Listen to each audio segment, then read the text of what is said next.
What's up, fellow investors? It's your boy Chris here. I know it's been a while. I know this is not Fortnite. Anybody finding this video for some reason, you'll be like, what the hell is he talking about Fortnite? Again, if you look at my library, you'll see why. But this is something I've been doing recently for the last 4 months. So that being said, I am not a financial expert. This is what I'm doing with my money. If you want to follow suit or do something similar, again, do your own research. Make sure you know what you're doing, all right? Got that out the way. Also, if you guys want to trade, Robinhood is the brokerage I use. Links will be in the description. If you use that link and deposit, I don't think you have to deposit anymore. I think you just have to link your bank account.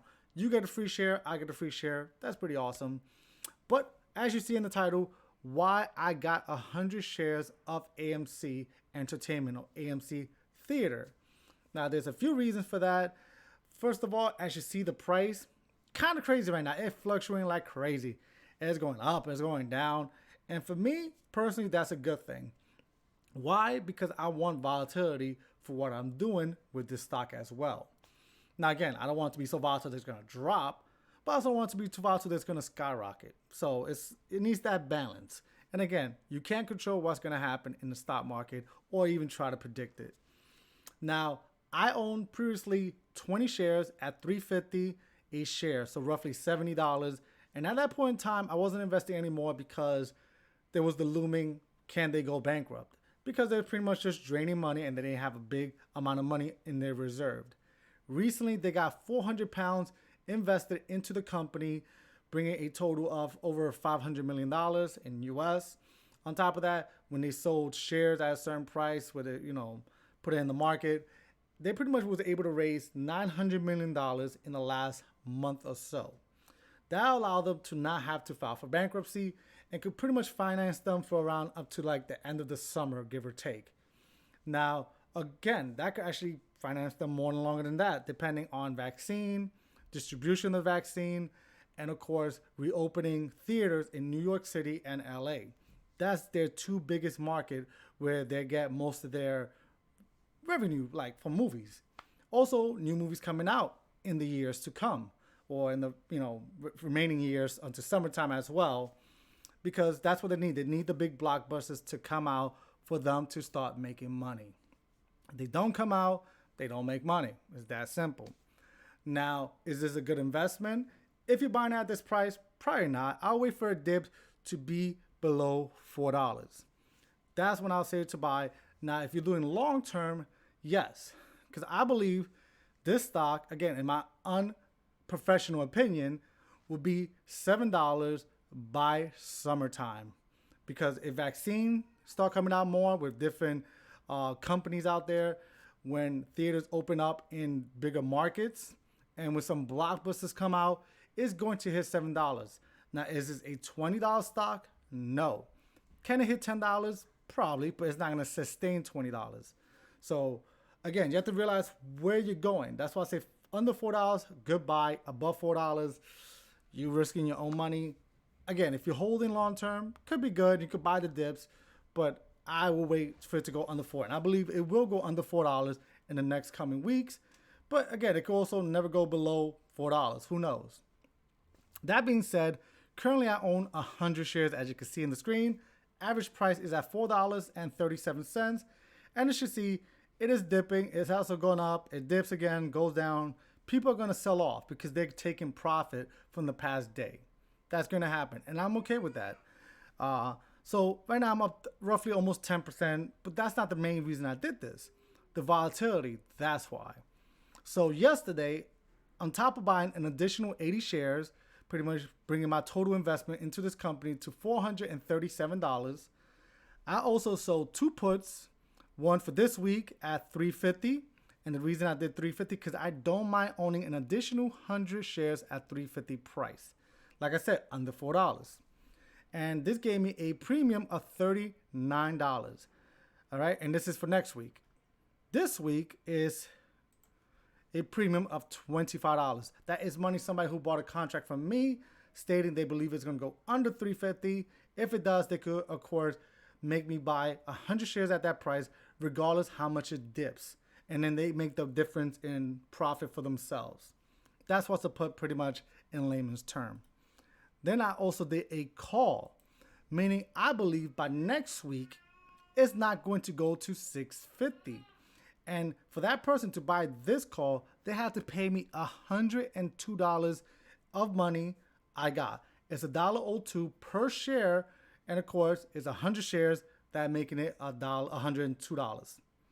Pretty easy to understand, right? I mean, if you don't know it, it's kind of, you can do your own research on puts and calls. But, so what that does is I have to have collateral for the puts, $700, $350 each, $700, because 2 contracts. And then my 100 shares is collateral for the call. Do I believe it's going to go up to 650? No. Maybe the upper $5, maybe close to 6, but 650 is a long shot. And if it does, I still keep that $102. That's my money for the contract.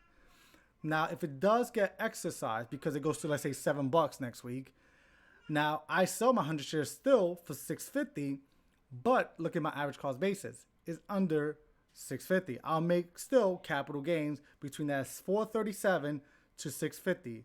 So that's like $223. $223 of capital gains. On top of that, I'll be keeping both puts because it went up to $7, bidding it didn't go below 350, and I still keep, of course, that $102. So pretty much all that profit comes to me, all capital gains. So I do have to pay taxes on regular income. I'm okay with that. And this is a good way to make some passive income. Now, it's very volatile, so it's very hard to predict. Some people don't like doing calls and puts on very volatile companies because it could go up 40, 50%. It could go down 60%. You do not know. So it's very tricky. You got panic sellers. You got people taking profit. And then you got other people that are going to panic and sell because they see a drop. And that shit is just going to tumble down. So realize that when you get into it. But let's say it gets to $5 next week. Let's say it stables at around $5. Again, it's going all over the place. It went down, down, up, down, down, down, up. But let's say it's $5. Let's say $5.50. That'll be great because I'll buy to close my call, probably pay about $20, and then I'll sell a call for the next week and probably get around $80 to $120 for that call. I may not sell a put at that time, and if I do, I might go further away from the money, take less premium, but also allow it, if it crashes, for me not to hold it for for too expensive of a price. So, I'm okay getting it for $3 at that time maybe, but again, I will get less premium because it's further from the current price. The closer it is, the more premium you get because there's more chances of you losing money pretty much. And the further it is, the less money you get because there's less chance of you getting a sign. So that's the difference. So again, I'm not saying for you guys to do this. Again, I bought the 100 shares because again, it's only around 5% of my total investment in my portfolio. If this is, let's say, 25% of your portfolio or more, I would say kind of stay away from it. It's too volatile. You got to be able to believe that this could go up. I believe it's going to be $7 in around 6 months or more because I believe that I'm okay holding this long term. I'm also selling puts and calls. I'm comfortable doing that. I have the collateral and I'm okay letting go of the shares as well if it happens. And then I'll just continue selling puts until I get a sign and then get my 100 shares back, maybe, at a cheaper price. Again, I do not know at that time, but if it happens. And that's how I make it also passive income. Again, this alone, I made $102, I made $39, and I made $25. That's close to $200 on these 3. With my total investment, if we go right down here. So yesterday I bought the 80 shares for $367.12, pretty much being $4.59. So that was the average. That was actually the share price. As you see, the share price right now is currently just a little above that, not by a lot. But again, this is something that I feel would make me a decent amount of money into my portfolio that I'm going to reinvest into it. So again, you have to learn also about capital gain, short-term and long-term. Have an understanding what you're doing before you do it. Just because you see somebody on YouTube doing it, don't do it and think it's going to work for you. Because this could easily blow in my face and I could lose easily $300 or more. So, take that into consideration. Again, I'm doing this for my money, and that's why I'm buying 100 shares or why I have 100 shares. And I'm actually looking to buy more if it dips below $4 in the next coming weeks. That's the only time I'm buying extra shares is below $4. Again, you could buy now, buy 100 shares. You could buy 500 shares. That is up to you. I am not comfortable buying more shares when it's at this price point. Below $4, above $4, I'm good. So that is the video. Hope you guys got something out of this. Again, if you did, hit that thumbs up. Let me know what movie you watched in the theaters in the last 3 years that you guys found to be the most enjoyable. Like I said, if you guys want to find Robinhood, links will be down. The links will be down below. You get a free stock. I get a free stock when you link your bank account and deposit $100. And again, start investing. That's how I got started. But that being said, thank you guys for watching. I'm out. Peace.